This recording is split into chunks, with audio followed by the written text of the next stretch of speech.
Jadi kali ini kita bakalan bahas ya, kira-kira Bitcoin bisa koreksi sampai mana sih? Kapan gue akan membuka posisi baru lagi untuk Bitcoin? Jadi bagi kalian yang belum tahu, kemarin memang gue sempat ngelong di area 24,7 sekitaran sini ya, untuk ngincer double top pada Bitcoin teman ya, ke level 26.000 lagi.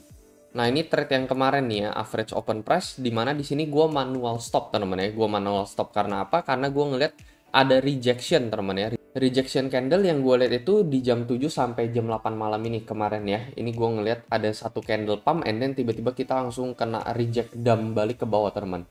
Makanya kita tetap harus stay update teman ya. Kalau misalnya kita ngelihat ada rejection candle ya nggak apa-apa gitu ya. Nggak perlu sampai kena SL 20%. Belasan persen aja juga udah bisa di SL, nggak ada masalah sama sekali. Dan ternyata terbukti semenjak rejection yang kemarin malam ini, so far kita masih turun teman ya. Dan saat ini kita hanya sideways. Jadi momen ketika kita mengalami rejection, gue langsung open short di sana ya, dan ini udah gue close barusan aja sekitar 45% profit, udah nutup trade-trade sebelumnya nih ya, kalian bisa lihat di sini. Bagi yang pengen copy trade gue, di sini udah ada sekitar 980 orang yang copy trade gue. Jadi kalian akan otomatis keikutan open posisi ya ketika gue juga buka posisi dan otomatis akan tertutup juga. Ini menurut gue cocok bagi kalian yang maybe sibuk kerja atau nggak sempat mantengin grafik setiap saat. Tetapi disclaimer juga ya, nggak semua trade itu bisa profit, kadang ada stop lossnya juga. Feel free aja untuk unfollow copy trader kapanpun jika kalian merasa tidak cocok dengan profil resiko mereka. Di sini gue kasih lihat ya, ini sejarah-sejarah copy trade gue sejauh ini selama 1 bulan. Kalian bisa kasih penilaian kalian sendiri masing-masing. Gue juga udah update di grup VIP BingX ya, ini khusus untuk member BingX gue aja dan ini gratis, kalian bisa daftar melalui link di deskripsi di bawah dan tinggal DM admin untuk join grup ini. Nah ini update ya, dari kemarin malam gue langsung melakukan update, mulai dari candle rejection yang terjadi ya, dari time frame kecil ya, sekitar time frame 15 menit. Kemarin malam gue langsung update dan gue langsung membuka posisi short di saat ini juga. Dan ketika gue udah tutup trade, gue juga update ini melalui grup. Jadi dibandingkan menunggu upload video ya, dan upload video itu juga tidak real time market teman ya, bisa aja market udah berubah lagi gitu. Gue bisa saranin ya kalian tinggal join VIP BingX saja. Nah untuk saat ini apa yang gue lihat di jangka pendek untuk Bitcoin ya, dengan kita sideways di area ini adalah sideways yang mulai terjadi dari kemarin malam ya, jam 11 malam sampai saat ini ya, sampai siang ini juga. Ini kita masih sideways saja, dan sideways yang ini tuh kita tuh udah bukan di area yang satu ini teman-teman ya. Jadi ini beda teman-teman. Sideways yang di area yang satu ini masih ada kemungkinan untuk Bitcoin nge-retest double top teman-teman ya. Cuman ketika kita sideways-nya itu ada di area yang udah di bawah dari sebelumnya teman-teman ya. Ini kan range yang pertama teman-teman.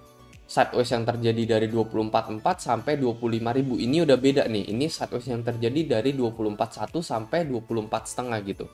Jadi benar-benar udah di bawah dari sebelumnya. Ini juga akan menurunkan probabilitas untuk kita nge-retest double top dalam waktu dekat. Karena kita ketahan dari barrier sebelumnya teman-teman ya, dari barrier yang satu ini teman-teman. Kecuali kita masih ada di daerah satu ini dan saat ini kita sideways masih di sini, ya ini ada kemungkinan kita buat nge-retest double top. Nah, tapi saat ini kan kita udah bukan ada di area yang sebelumnya teman-teman ya, kita udah ada di bawah area yang sebelumnya. Dan ini kita juga masih sideways ya. Jadi ya expect untuk, kalau menurut gue sendiri, kita bisa terkoreksi lebih lagi teman-teman ya. Area yang gue incer ini adalah area demand zone ketika kita berada di tanggal 26 Februari sampai 3 Maret kemarin. Ini banyak banget area support kemarin dan rata-rata kita rebound dari area tersebut.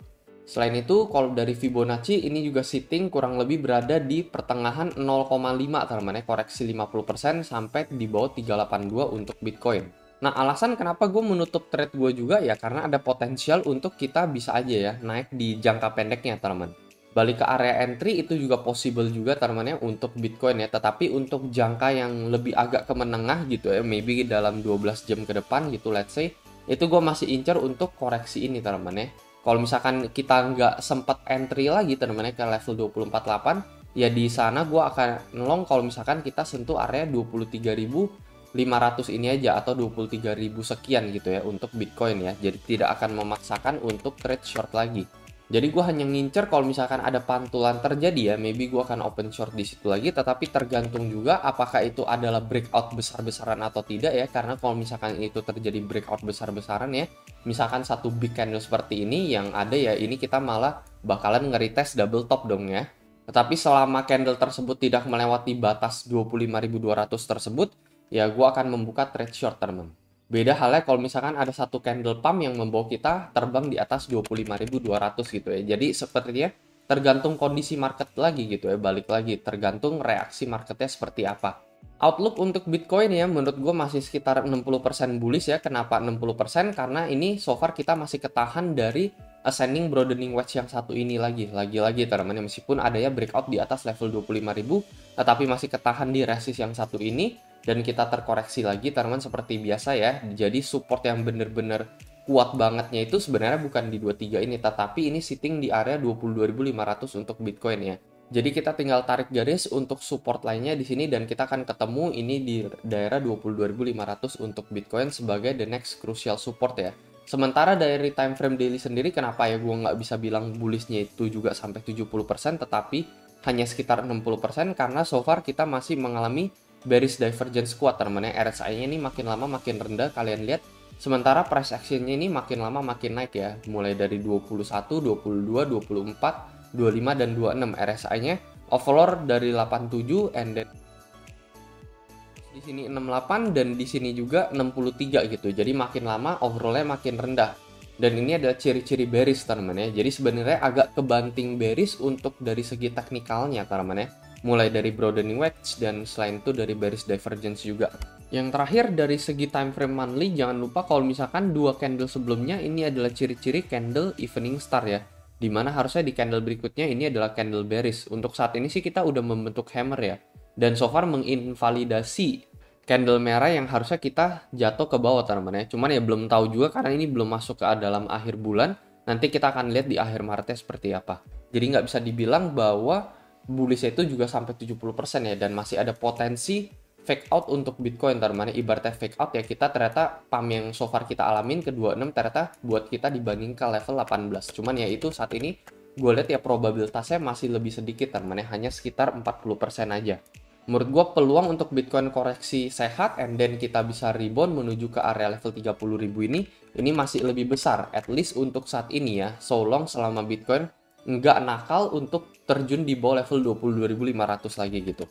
Ya kita berharap aja ya, semoga dia nggak ngeprank lagi teman-teman ya, turun sampai di bawah level 22,5 lagi. Semoga aja hanya terjadi koreksi sehat dan kita bisa akhirnya menembus di atas resist dari broadening wedge ini dan menuju all the way ke level 30.000 gitu. Jadi ya untuk saat ini maybe area entry long gua ada di sini ya. Untuk shorter time frame bisa aja kita di pump lagi, bisa aja kita langsung ternyata didam kembali menuju ke area entry gua ya. Ini adalah area entry long gua. Jadi ini nanti gua akan update lagi untuk video besoknya teman-teman. Paling ya itu aja sih yang pengen gue bicarakan untuk video kali ini.